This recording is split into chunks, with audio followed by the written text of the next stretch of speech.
रवि, तुम इस बच्चे को कहीं दूर ले जाकर मार दो। हमें ना चाहते हुए भी ऐसा करना ही होगा। इसी में हमारी भलाई है। अगर भविष्यवाणी सच हो गई तो अनर्थ हो जाएगा।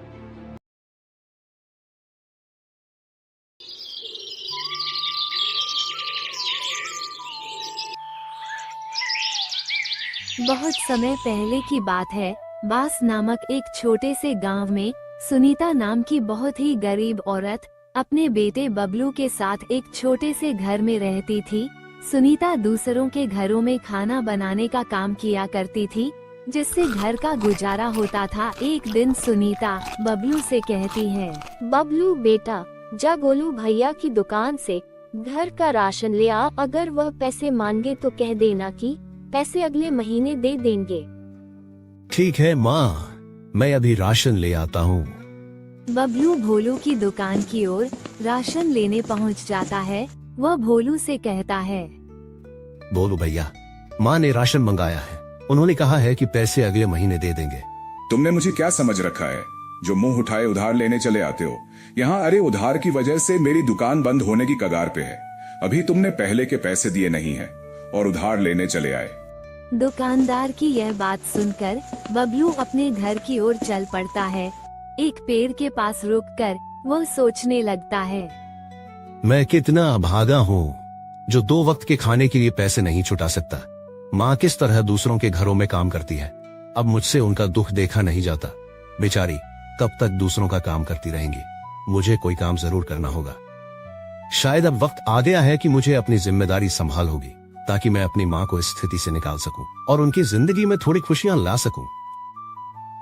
बबलू ये सोच ही रहा था, तभी उसकी नजर एक ऋषिवा पर पड़ी। ऋषिवा ने बबलू को अपने पास बुलाया और बोले, क्यों उदास हो प्यारे बेटे? तुम्हें देखकर ऐसा लगता है जैसे तुम किसी बड़ी समस्या से जूझ रहे हो। ऋषिवर, मैं एक गरीब लड़का हूँ। मेरे पास कुछ नहीं है। सिर्फ एक सपना है कि एक दिन मैं अपनी माँ की मदद कर सकूं। वो दूसरों के घरों में जाकर काम करती है, फिर भी उन्हें इतने पैसे नहीं मिलते जिससे पूरे महीने का गुजारा हो जाए। मुझे तो समझ में नहीं आ रहा कि मैं क्या करूं। मेरी जिंदगी में आगे क्या होगा। तुम्हारे मन में जो सपना है वह एक दिन जरूर पूरा होगा बेटा। तुम बड़े तकदीर वाले हो। तुम्हारा भाग्य बहुत उज्जवल है। बहुत ही जल्दी ऐसा वक्त आएगा जब हर किसी की जुबान पर सिर्फ तुम्हारा नाम होगा। महाराज जी, लेकिन मैं तो केवल एक साधारण सा लड़का हूँ।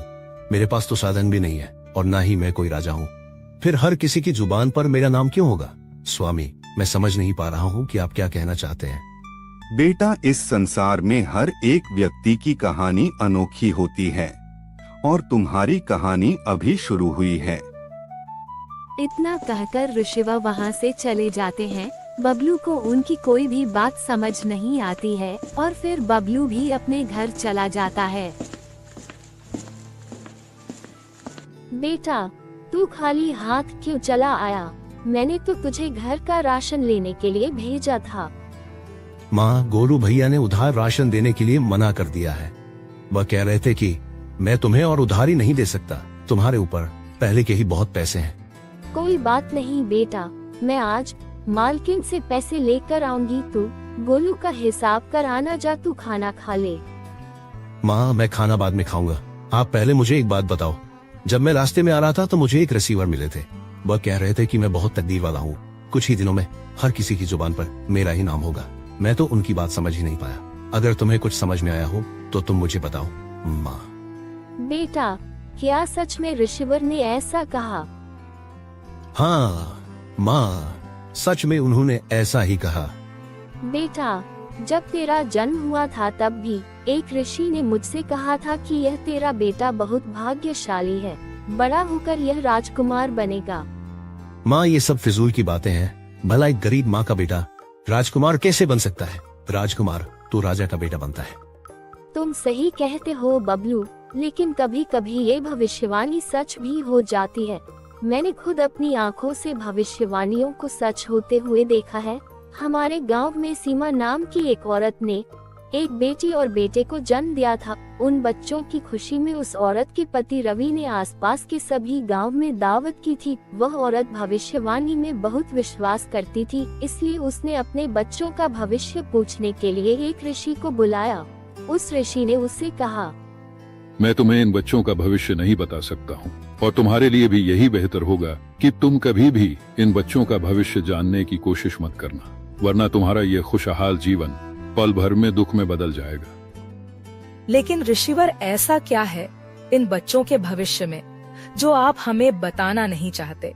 हमने तो ऐसा कोई पाप नहीं किया है जिसकी सजा इन बच्चों को मिले। कितनी दुआओं के बाद ईश्वर ने हमें ये 2 जुड़वा बच्चे दिए हैं। कृपया करके आप मुझे बच्चों के भविष्य में क्या लिखा है? ठीक है, अगर तुम अपने बच्चों का भविष्य जानना चाहती हो तो सुनो। तुम्हारा यह बेटा बड़ा होकर अपनी जुड़वा बहन से शादी करेगा। ऋषि की यह बात सुनकर सीमा के होश उड़ गए। ऐसा कैसे हो सकता है ऋषिवर? भला एक भाई अपनी बहन से कैसे शादी कर सकता है?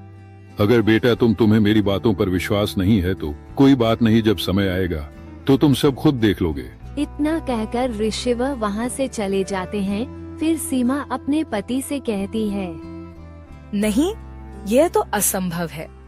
मेरे बच्चे आपस में विवाह नहीं कर सकते, चाहे कुछ भी हो जाए। मैं ऐसा नहीं होने दूंगी। मुझे अपनी बेटी को मरवा देना चाहिए, तभी भी ये भविष्यवाणी गलत साबित होगी। तुम पगला गई हो सीमा, ये क्या बेहुदा बातें कर रही हो? उस आदमी की बातों में आकर तुम इस मासूम की जान लेना चाहती हो।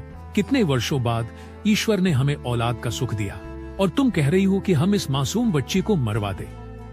मैं ऐसा नहीं करना चाहती, लेकिन हमें इन भविष्यवाणियों को हल्के में नहीं लेना चाहिए, क्योंकि यह भविष्यवाणियां मेरे जीवन में एक महत्वपूर्ण भूमिका निभाती आई है। कई बार ऐसा हुआ है जब मैंने इनकी अनदेखी की है तो मुझे इसका नुकसान उठाना पड़ा। हमें इन भविष्यवाणियों को गंभीरता से लेना चाहिए, क्योंकि यह सिर्फ शब्द नहीं है बल्कि हमारे भविष्य के संकेत हैं। इसलिए इस भविष्यवाणी को नजरअंदाज करना हमारे लिए सही नहीं होगा।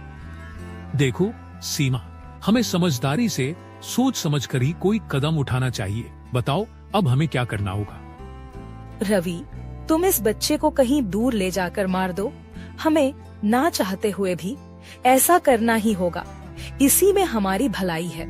अगर भविष्यवाणी सच हो गई तो अनर्थ हो जाएगा। ठीक है सीमा, जो आज तक किसी बाप ने नहीं किया वह मैं करूंगा। अपने ही हाथों से अपनी बच्ची की जान लूंगा। तुम इस बच्ची को किसी कपड़े में लपेट दो जिससे मुझ पर किसी को शक न हो। वो आदमी उस बच्ची को एक जंगल में ले जाता है और फिर उसे एक पेड़ के पास रख देता है। उसने सोचा कि कोई जंगली जानवर इसे खा लेगा और वह वहाँ से चला जाता है।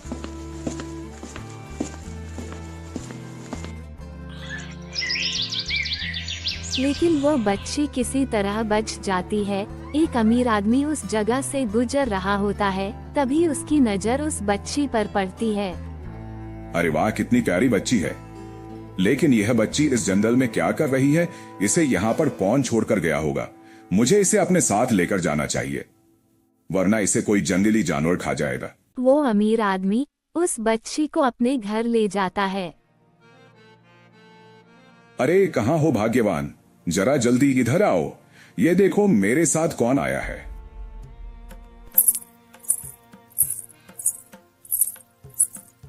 अरे ये किसका बच्चा उठा लाए हैं आप? में क्या तुम्हें कोई बच्चा उठाने वाला दिखाई देता हूँ?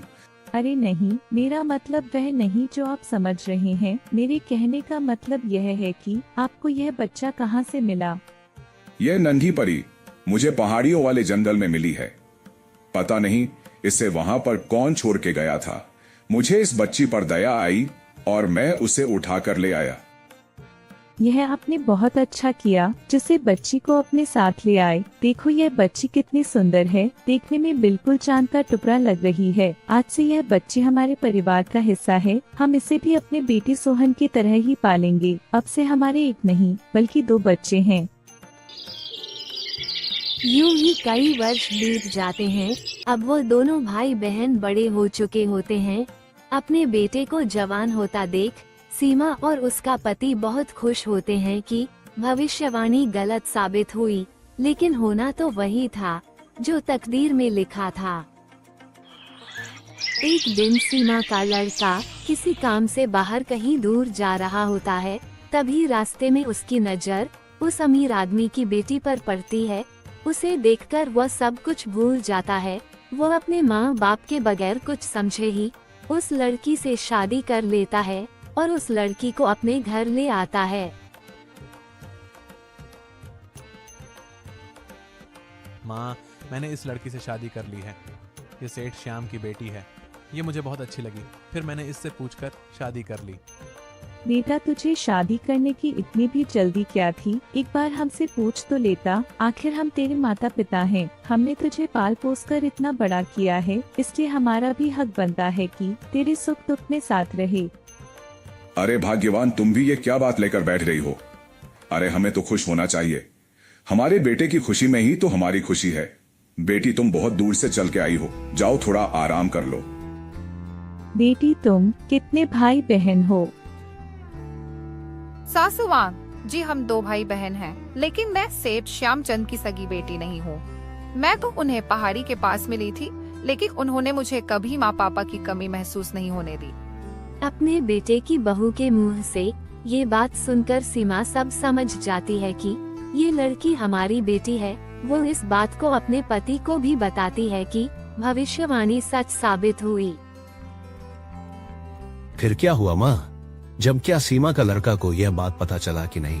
हाँ बेटा, ये बात किसी तरह सीमा के बेटे को भी पता चल जाती है कि जिस लड़की से उसने शादी की है वो उसकी सगी बहन है। इसलिए वह अपनी जान ले लेता और फिर वह लड़की भी मर जाती है।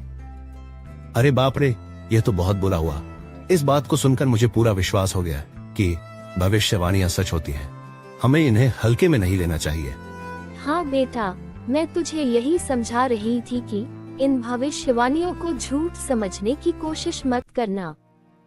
माँ, इसका मतलब वह ऋषिवर सच कह रहे थे कि मेरे मन में जो सपना है वह एक दिन जरूर पूरा होगा और बहुत जल्दी मेरा भाग्य उज्जवल होगा।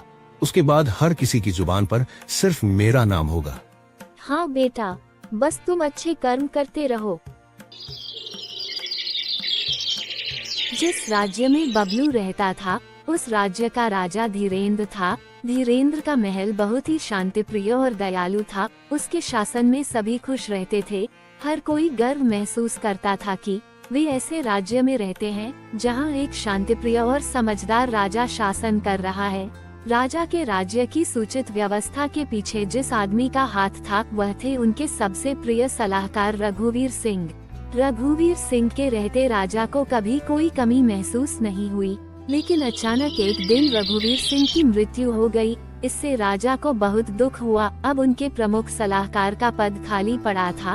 वह चाहते थे कि पूरे राज्य में सबसे बुद्धिमान और जवान आदमी को ये पद मिले, इसलिए वह अपने मंत्री से कहते हैं, शिवेंद्र जी, पूरे राज्य में घोषणा करवा दो कि जो भी व्यक्ति राजा की 3 पहेलियों का सही जवाब देगा उसे राजा 1000 सोने के सिक्के और अपना प्रमुख सलाहकार नियुक्त करेंगे। अगले ही दिन मंत्री मोची को घोषणा करवाने के लिए भेज देते हैं। सुनो सुनो गांव वाले, महाराज सूरजमल का ताजा फरमान जरा गौर से सुनो। महाराज के सबसे प्रिय सलाहकार रघुवीर सिंह की अचानक मृत्यु हो गई है, इसलिए अब उनका पद खाली है। जो भी व्यक्ति महाराज की 3 पहेलियों का सही जवाब देगा उसे महाराज 1000 सोने के सिक्के और अपना प्रमुख सलाहकार नियुक्त करेंगे। कौन जाने अब हमारे मुल्क का क्या होगा। क्यों बाबा, कोई आफत आ गई है सलाहकार की मृत्यु होने से? अब क्या बताए बेटा, आफत तो कुछ नहीं आई। रघुवीर सिंह बहुत ही अच्छा इंसान था। ईश्वर अच्छे इंसान को जल्द ही अपने पास बुला लेता है।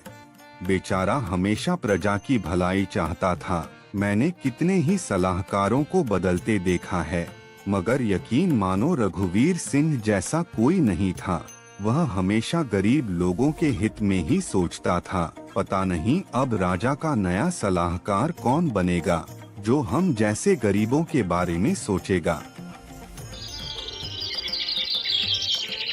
अगले ही दिन राजमहल में बहुत से आदमी आते हैं, लेकिन कोई भी राजा की पहेलियों का जवाब नहीं दे पाता है। यूं ही 3 दिन गुजर जाते हैं। एक दिन बबलू अपनी माँ से कहता है, माँ क्यों ना एक बार मैं महाराज के पास जाकर इन पहेलियों का जवाब दूं। बेटा, राजा हर बार पहेली बदल कर पूछता है। अभी तक कोई भी तीनों पहेलियों का सही जवाब नहीं दे पाया है। बहुत से अक्लमंद लोगों ने पहेलियों का जवाब देना चाहा, लेकिन हर कोई नाकाम रहा। तुम उन अमीर लोगों के बीच कैसे जा सकते हो? वहाँ बहुत ही तजुर्बे और होशियार लोग आए हुए हैं। माँ बिल्कुल भी परेशान ना हो, मैं महाराज के पास जरूर जाऊंगा। सोचो, अगर मैंने पहेलियों के जवाब दे दिए तो 1000 सोने के सिक्के मिलेंगे। फिर तुम्हें किसी के घर जाकर काम करने की जरूरत नहीं होगी और मैं भी महाराज का सलाहकार बन जाऊंगा। ठीक है बेटा, अगर तू इतना कह ही रहा है तो जा। मेरी दुआएं तेरे साथ हैं। ईश्वर तेरी हिफाजत करे। अगले ही दिन बबलू राजमहल पहुंच जाता है। महाराज उससे पूछते हैं, तुम यहाँ किस लिए आए हो बालक? महाराज, मैं यहाँ आपकी पहेलियों का जवाब देने आया हूँ। अच्छा, अभी तक कोई भी मेरी पहेलियों का जवाब दे नहीं पाया। तुम समझदार लगते हो, जवान भी हो, शायद तुम मेरी पहेलियों का जवाब दे सकते हो। जैसा कि तुम शर्त जानते ही हो, जो भी पहेलियों का सही जवाब देगा वह मेरा सलाहकार बनेगा और उसे इनाम में 1000 सोने के सिक्के दिए जाएंगे। ठीक है महाराज, मैं आपकी पहेलियों का जवाब देने के लिए तैयार हूँ।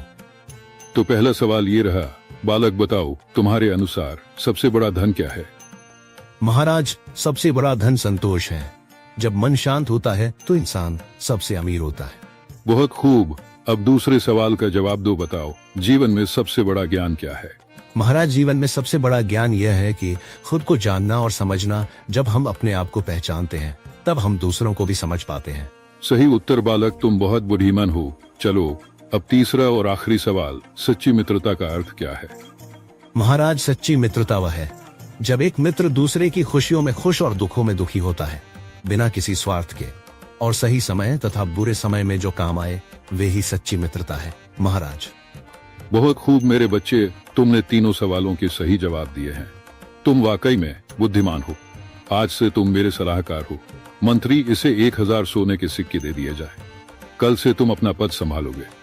बबलू 1000 सोने के सिक्के लेकर अपने घर चला जाता है। बबलू को देखकर ममता बहुत खुश होती है और बबलू से कहती है, बेटा, जब से तू गया है तब से ही मैं तेरे लिए दुआ कर रही थी कि तू कामयाब हो, और ईश्वर ने मेरी दुआ सुन ली। अब हमारी सारी मुसीबतें दूर हो जाएंगी। हाँ माँ, अब तुम्हें किसी भी चीज की चिंता करने की जरूरत नहीं है। आज से तुम्हें दूसरों के घरों पर जाकर काम करने की भी कोई जरूरत नहीं है। बेटा, मेरी पूरी जिंदगी दुख और तकलीफों में कट गई। आज सालों बाद तूने मुझे ये खुशी दिखाई है। अगर आज तेरे पिताजी जिंदा होते तो बहुत खुश होते। पूरे राज्य में यह बात फैल जाती है कि सुनीता का बेटा राजा का सलाहकार बन गया है। सब बहुत खुश होते हैं क्योंकि बबलू बहुत ही समझदार और नेक लड़का था। बबलू ने राजा के महल में अपना पद प्राप्त कर लिया और वहीं पर रहने लगा। कहानी अच्छी लगी हो तो वीडियो को लाइक और चैनल को सब्सक्राइब जरूर करें। धन्यवाद।